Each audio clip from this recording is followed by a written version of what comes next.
Bismillahirrahmanirrahim. Assalamualaikum warahmatullahi wabarakatuh. Mitra JSC yang insya Allah dirahmati Allah Subhanahu wa Ta'ala. Alhamdulillah, pada pagi hari ini kita bisa berjumpa kembali dalam channel kita ini gitu. Alhamdulillah kita pagi ini ditemani oleh Kasubdit Pendidikan dan Pelatihan Ustadz Harif Rahman Hakim. Fenomena LGBT kembali marak di Indonesia gitu Ustadz ya. Apalagi telah munculnya video viral dari salah satu artis ya yang membuat tutorial, judulnya tutorial menjadi gay itu di Indonesia. Ini cukup munculkan polemik kalau bisa dibilang kan, apalagi ada di situ ada kecaman-kecaman dari banyak netizen gitu kan. Berbicara tentang LGBT saat kita lihat emang belakangan ini kembali marak ya, seolah-olah diberi panggung gitu saat. Apalagi kita lihat tayangan televisi sekarang agak-agak didominasi oleh kelompok-kelompok mereka gitu. Melihat konten tersebut, apakah ada tanggapan dari Antum Ustaz terkait konten yang di-share di media sosial itu? Iya, baik. Terima kasih pada Bang Irfan. Assalamualaikum warahmatullahi wabarakatuh. Mitra JIC yang dirahmati Allah. Alhamdulillah dalam suasana fitrah ya, bulan Syawal kita mengawali dengan dialog tentang LGBT yang sesungguhnya adalah menyalahi fitrah ya, menyalahi fitrah kalau bahasa Profesor Dr. Yusuf Qaradawi ya, jadi menyalahi fitrah. Kalau secara saya melihat di KBBI ya, tutorial itu maknanya itu adalah pembimbingan kelas ya, pengajaran tambahan gitu ya.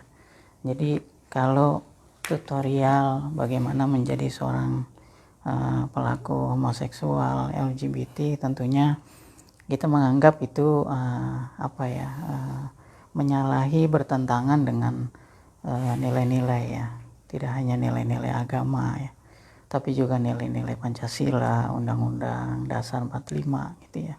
Kemudian juga tentunya sudah ada fatwa MUI, nanti kita bisa lihat fatwanya gitu. Jadi kita menyikapi itu prihatin ya, JIC sebagai salah satu pusat ya, pengkajian ya, peradaban ya di Jakarta ini ya, memandang bahwa ini sesuatu yang keluar dari kodrat manusia ya, sebagai makhluk sosial, makhluk yang berpasang-pasangan ya, makhluk yang memang ada penyalurannya secara benar gitu ya, fitrahnya gitu ya. Makanya kalau dalam Al-Qur'an itu a'udzubillahi minasyaitonirrajim wa min ayatihi an khalaqalakum min anfusikum azwaja. Dan di antara tanda-tanda kebesaran Allah adalah Dia menjadikan pasangan ya, pasangan dari jenismu sendiri gitu. Nah, min anfusikum azwaja ini ulama tafsir itu menjelaskan bahwa dari jenismu sendiri, bahwa laki berpasangan dengan perempuan, perempuan berpasangan dengan laki-laki. Ya, jadi jelas. Jadi tidak ada yang namanya laki berpasangan dengan laki-laki, perempuan berpasangan dengan perempuan. Bahkan hewan-hewan pun kita lihat mereka berpasang-pasangan. Tidak ada kambing jantan, dia melakukan seksual kepada kambing jantan, tidak ada. Selalu kambing jantan dengan kambing betina, kucing jantan dengan kucing betina, kuda jantan dengan kuda betina, demikian seterusnya. Jadi ini di awal mungkin sebagai salah satu sikap ya, Bang Irfan, sikap Jakarta Islamic Center menyikapi ini ya, sehingga kita terjaga apalagi dalam bulan Syawal, bulan peningkatan ya, peningkatan produktivitas, peningkatan amal saleh, peningkatan ibadah ya, peningkatan kebaikan ya, peningkatan fitrah ya, untuk tetap terjaga kesuciannya ya.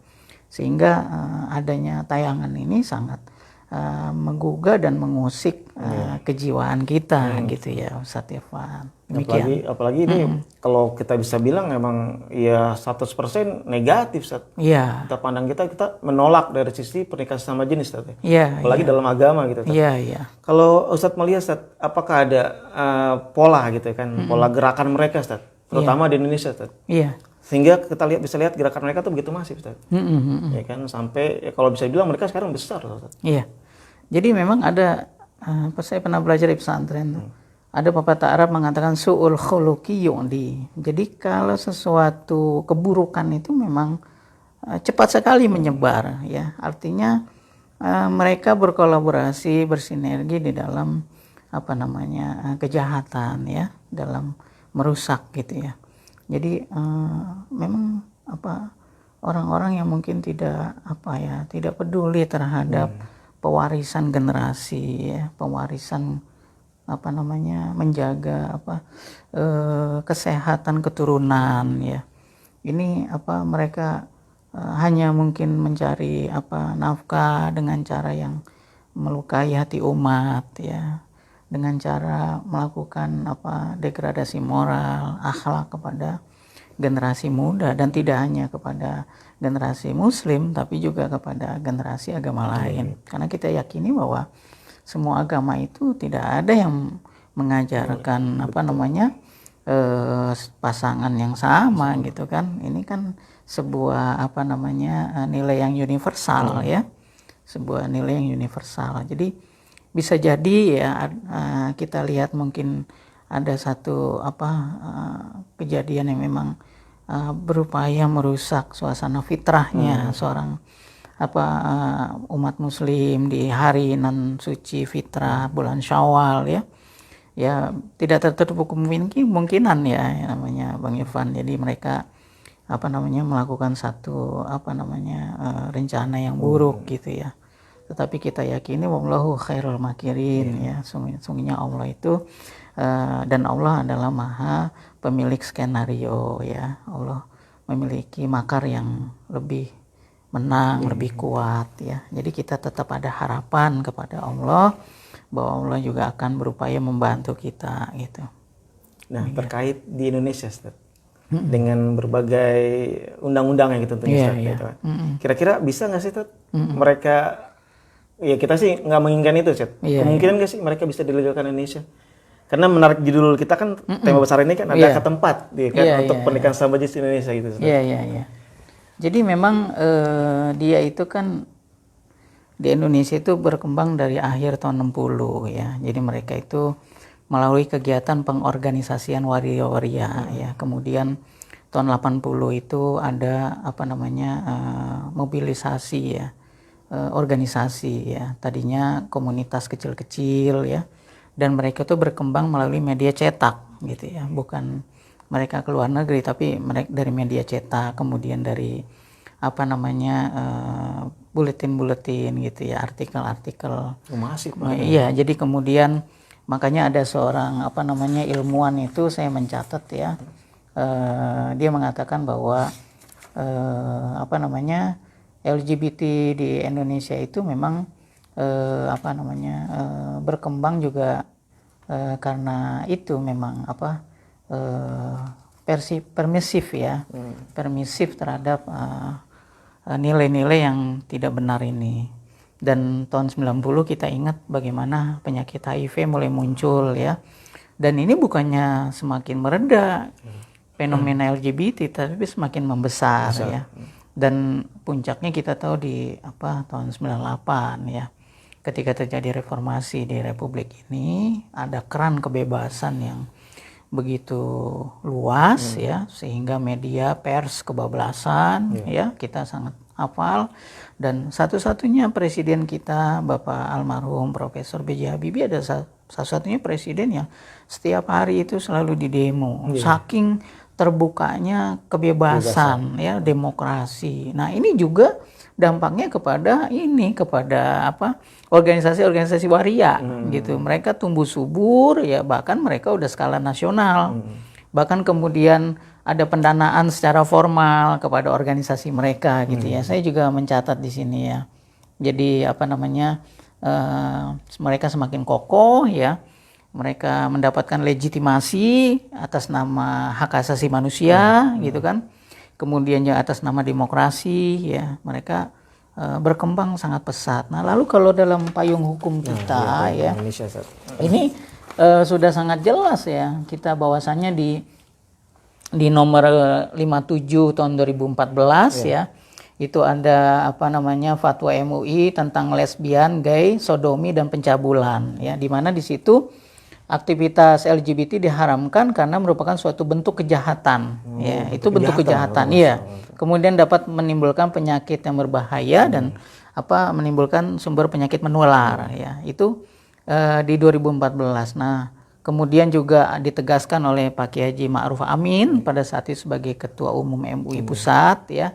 Dalam pernyataan pers di kantor MUI Pusat itu di 17 Februari 2016 nih saya mencatat bahwa aktivitas LGBT diharamkan oleh Islam, bahkan bertentangan dengan sila pertama dan sila kedua Pancasila ya, ketuhanan yang Maha Esa, kemanusiaan yang adil dan beradab ya. Kemudian juga kata Pak Kiai Ma'ruf Amin pada saat itu bahwasanya Undang-Undang Dasar 1945 ya juga LGBT bertentangan dengan UUD 45 pasal 29 ayat 1 dan pasal 28 ya.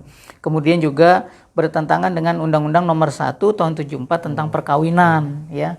Jadi udah jelas. Jadi bertentangan dengan Undang-Undang Nomor 1 tahun 74 tentang perkawinan. Dan yang lebih penting lagi Bang Irfan, bahwa LGBT ini bertentangan dengan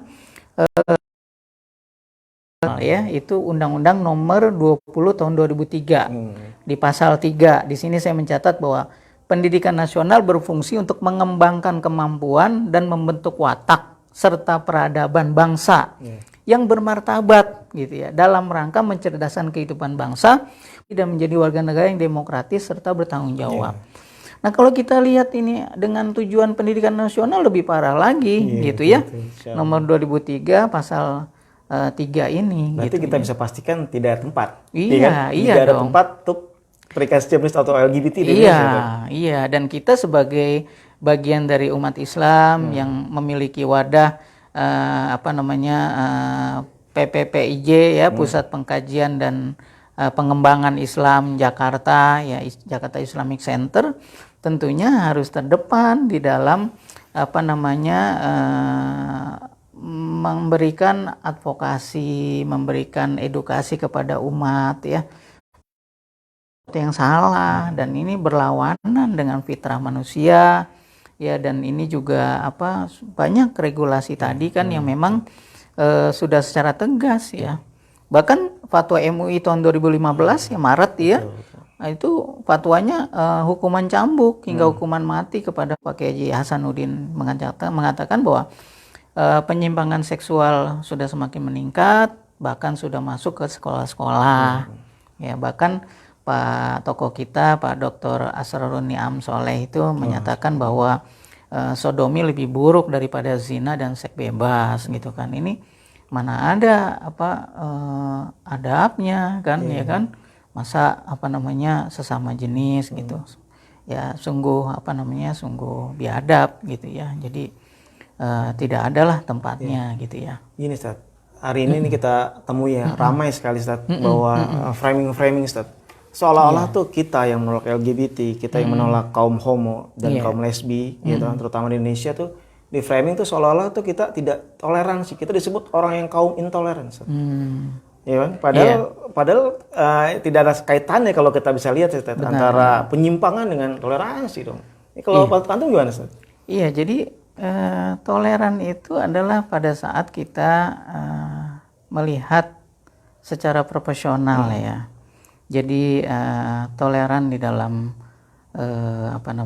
bermasyarakat ya, ketika ada satu perbedaan dalam adat istiadat, kita mesti bertoleransi karena negara kita ini Bhinneka Tunggal Ika ya. Kita terdiri dari Sabang sampai Merauke. Ini kita ada toleransi di dalam perbedaan adat istiadat ya. Apalagi ketika kita menghadiri acara resepsi pernikahan, acara prosesi akad nikah yang memang berbeda jauh latar belakang kedaerahan Ini kan ada toleransi kita menyikapi apa gaya-gaya Ya, perbedaan itu. Ini toleransi. Tapi ketika dalam hal yang memang sudah menyalahi fitrah manusiawi ya, sudah apa namanya jauh melampaui nilai-nilai kehewanan, kebinatangan ya. Ini kan apa namanya sesuatu yang sangat buruk sekali gitu ya. Makanya Al-Qur'an itu menggunakan kalimat a'udzubillahi minasyaitonirrajim wa lutan idz qala liqaumi atatuna al-fahisyah wa antum tubsirun ya. Kemudian Al-Qur'an mengatakan a innakum latatuna rijal syahwatan min dunin nisa bal antum qaumun tajhalun gitu kan, kata Allah dalam surat An-Naml ayat 5455. Dan ingatlah kisah Nabi Lut ketika dia berkata kepada kaumnya, mengapa kamu mengerjakan fahisyah gitu, perbuat. Jadi LGBT ini di Al-Quran itu bahasanya itu fahisyah. Ya, jadi fahisyah ini sangat keji gitu ya, karena sangat jauh, nggak menempatkan sesuatu sesuai dengan seharusnya gitu ya. Jadi kata Allah, sedangkan kamu memperlihatkan, mengapa kamu mendatangi laki-laki untuk memuaskan nafsumu, bukan mendatangi wanita. Sebenarnya kamu adalah kaum yang tidak memahami, tidak mengetahui, kaum yang tidak berilmu kan gitu ya. Walaupun kadang-kadang masalah ilmu ini juga ya begitu gitu ya. Ada orang yang memang ya melegalisasi hal semacam ini, guru besar gitu kan di kampus. Itu ya, jadi ini kan jadi problem gitu ya. Artinya padahal Allah udah menyitir ini gitu, orang-orang yang mereka sebenarnya bukan kategori orang-orang yang memahami, mengetahui, memiliki ilmu yang cukup gitu. Tapi kaum tajhalun ya, jahil ya, bodoh, nggak memahami, memahami tapi tidak mentaati gitu kan, tidak nurut dengan aturan sistem yang ada, baik sistem konstitusi hukum kita, baik sistem fatwa ulama, apalagi sistemnya Allah kan gitu. Jadi ada 3 yang ditabrak situ. Ada konstitusi negara ya, termasuk undang-undang pendidikan nasional misalnya, kemudian pasal tadi 28 29 ya kan, Pancasila, belum lagi fatwa MUI ya. Ini sangat jauh lah gitu Bang Tidak Irfan. bisa dikatakan orang menolak LGBT itu intoleran, tidak bisa sekali Ustaz ya. Ya. Tidak bisa Ustaz ya. Iya, jadi karena mereka udah jauh sekali kan. iya, jadi tidak ada kebudayaan manapun yang menerima itu. Justru kita sebenarnya mengingatkan mereka, menyadarkan mereka bahwasanya ada begitu dampak daripada LGBT ini ya. Ada banyak dampak lah ya, ada dampak kesehatan ya. Itu saya mencatat ya bahwasanya misalnya 78% pelaku homoseksual, 78% itu terkena penyakit seksual menular gitu ya. Kemudian ada dampak sosial ya. Dampak sosialnya tuh misalnya di Amerika 43% ya yang melakukan homoseksual, dia akan melakukan lagi dengan 500 orang pasangan berbeda. Jadi menular Ustaz. Iya, jadi dia tidak hanya dengan satu pasangan. Jadi 43% angkanya seperti itu. Kemudian ada yang lebih dahsyat lagi, misalnya 79% melakukan dengan orang yang tidak dikenal. Ini kan bahaya. Ya bahaya sekali. Jadi ini termasuk dampak sosial ini berdampak kepada dampak keamanan. Akhirnya nanti ada pelecehan seksual ya. Di Amerika aja populasi gay itu LGBT dia cuma 2%, tetapi kejadian pelecehan seksual itu sampai 33% gitu. Karena tadi ya. Iya, karena gitu. kecenderungan 75% dari mereka itu akan melakukan dengan orang yang tidak dikenal. Bayangkan coba ya. Jadi dulu kita ingat berapa tahun, 3 tahun 4 tahun yang lalu ada seorang mahasiswa S2 di London ya kan. Oh iya betul. Ya dia ngambil magister di London, tapi ternyata dia pelaku homoseksual ya, bahkan ya dengan orang yang baru dikenal di bar, di kafe gitu kan. Memang seperti itu ya. Belum lagi ada dampak pendidikan ya, rata-rata mereka 28-30% mereka putus sekolah, putus kuliah gitu ya. Jadi ini kan dampak yang tidak bisa dianggap remeh. Belum lagi dampak sosial lainnya, misalnya mereka cenderung tertutup, tidak mau bersosialisasi ya, kemudian mereka memiliki rasa iri hati dan dendam yang tinggi gitu ketika ada pasangannya yang mulai mengikuti fitrahnya. Misalnya kalau dia laki-laki, pasangannya ternyata menyukai wanita. Nah, ini pasangan yang tidak sukanya dendam, bahkan membunuh, mutilasi. Berapa banyak kejadian-kejadian begitu. Demikian pula dengan yang wanita, ketika pasangan wanitanya ternyata menyukai laki-laki, ternyata yang pasangannya ini tidak menyukainya, dendam, ya kan. Ini kan dampak-dampak sosial tidak bisa dianggap remeh gitu ya. Makanya Islam memberikan koridor yang sebenarnya udah jelas ya, mengikuti fitrah gitu ya. Jadi ada siang, ada malam, ada matahari, ada bulan ya. Ada hewan berpasang-pasangan, ada manusia ya berpasang-pasangan gitu ya, Ustaz Irfan. Jadi karena memang tadi tema kita apakah ada tempat gitu ya buat pernikahan sesama jenis ya. Kalau tadi Ar-Rum ayat 30 misalnya, ya kita baru satu ayat misalnya kita udah bisa ini ya, walaupun nanti kita bisa lihat lagi ayat-ayat tentang pernikahan gitu ya. Jadi itu kan sesuatu yang sakral, sesuatu yang suci ya, yang mereka itu memang yang menyukai, menyayangi, mencintai ya memang lawan jenis gitu kan. Apalagi ikatan pernikahan gitu kan, sesuatu yang memang, makanya Al-Quran menggunakan dengan mitsaqan ghalidha kan ya. Jadi perjanjian yang besar, yang agung, yang berat ya. Yang bahkan katanya bahkan perceraian juga Allah tidak suka ya. Ketika hukumnya makruh itu kan ya, kita dibenci sama manusia aja kita udah ngeri gitu. Apalagi Allah yang benci gitu kan. Orang sekarang kadang gampang itu kan makruh bukan haram. Iya, tapi kan kalau dibenci Allah masa kita mau kita dibenci Allah gitu. Ini Ustaz, mungkin di akhir penghujung Ustaz ya. Sebelum kita masuk kesimpulan Ustaz. Kira-kira LGBT itu bisa disembuhkan ya Ustaz? Dan kira-kira apakah JIC ini Ustaz? JIC punya kiat-kiat atau punya program gitu Ustaz, buat orang yang ingin kembali gitu Ustaz, atau meng-counter gitu dari gerakan LGBT ini Ustaz. Iya, jadi kata Allah di dalam Al-Quran itu, a'udzubillahi minasyaitonirrajim, wal yahsyal ladzina law taraku min khalfihim dzurriyyatan di'afan khaufu 'alaihim falyattaqullaha wal yaqulu qawlan sadida.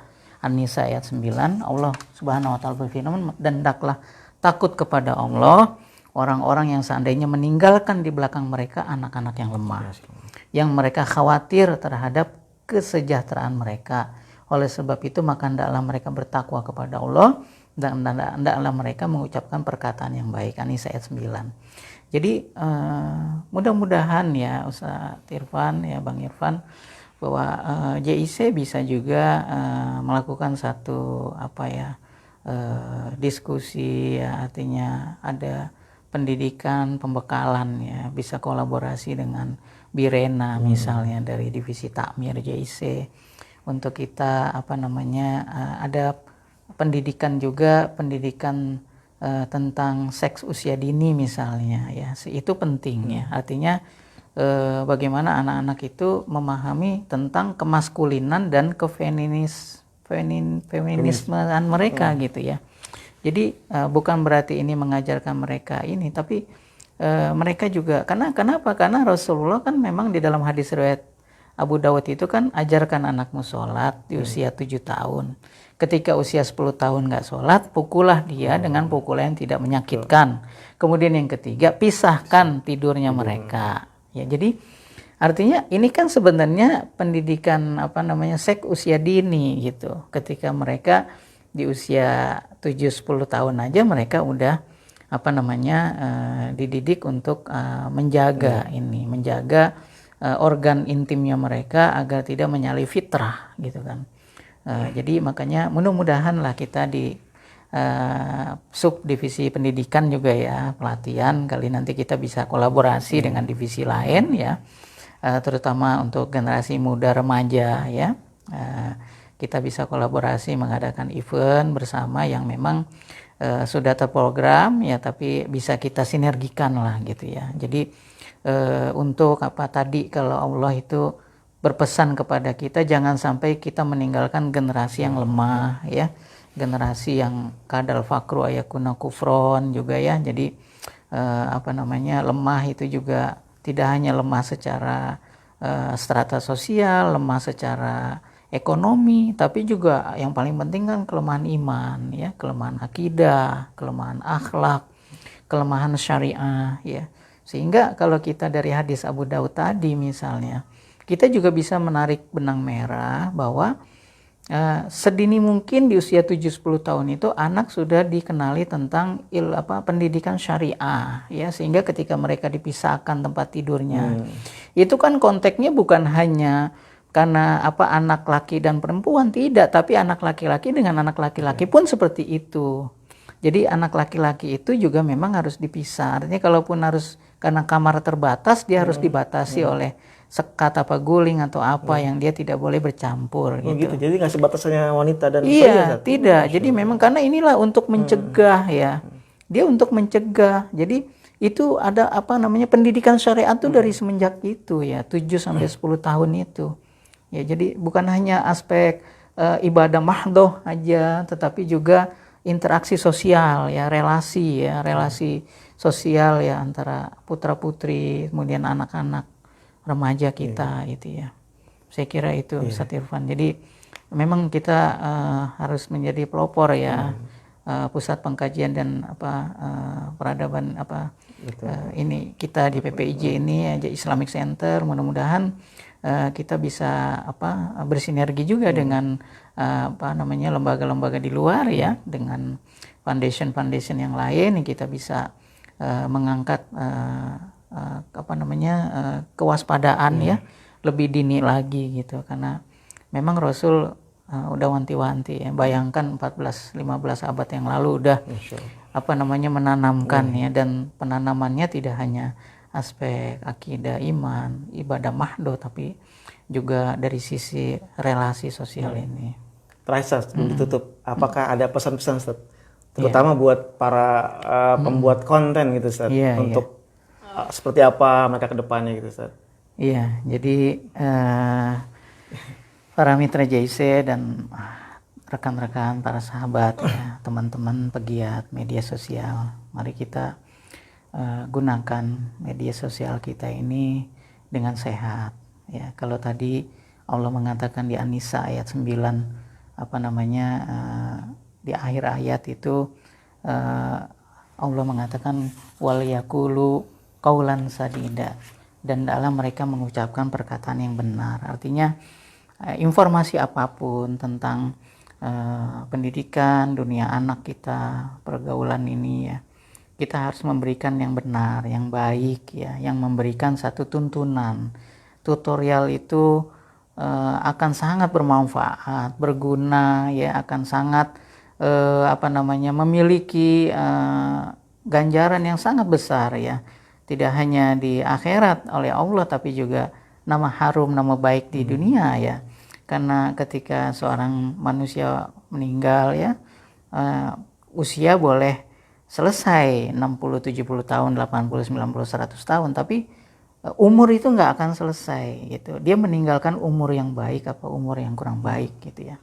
Dan bahkan dalam surat Qaf itu ya, di ayat berapa itu nanti coba bisa kita lihat, a'udzubillahi minasyaitonir rajim, ma yalfizu min qaulin illa radaihi raqibun atid ya. Jadi kita sebagai seorang muslim ya, mukmin yang dalam suasana fitri Syawal ya, dan tidak hanya Syawal, Ramadan aja, kapanpun ya kita tetap menjaga kefitrian kita ya.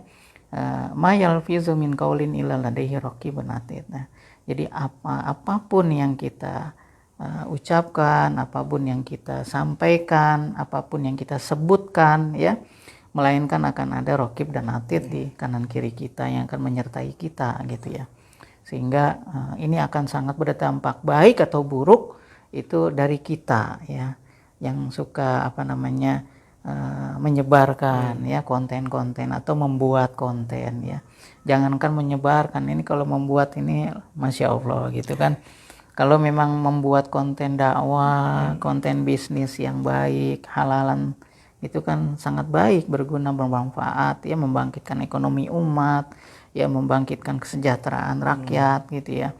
Tetapi kalau kontennya tidak mendidik, bahkan cenderung blunder dengan nilai-nilai konstitusi hukum, fatwa ulama, ya, Majelis Ulama Indonesia, kemudiannya bertabrakan dengan undang-undang pendidikan nasional, tujuan pendidikan nasional, apalagi dengan adat-adat ketimuran kita, maka di mana hati nurani kita gitu, maksud saya.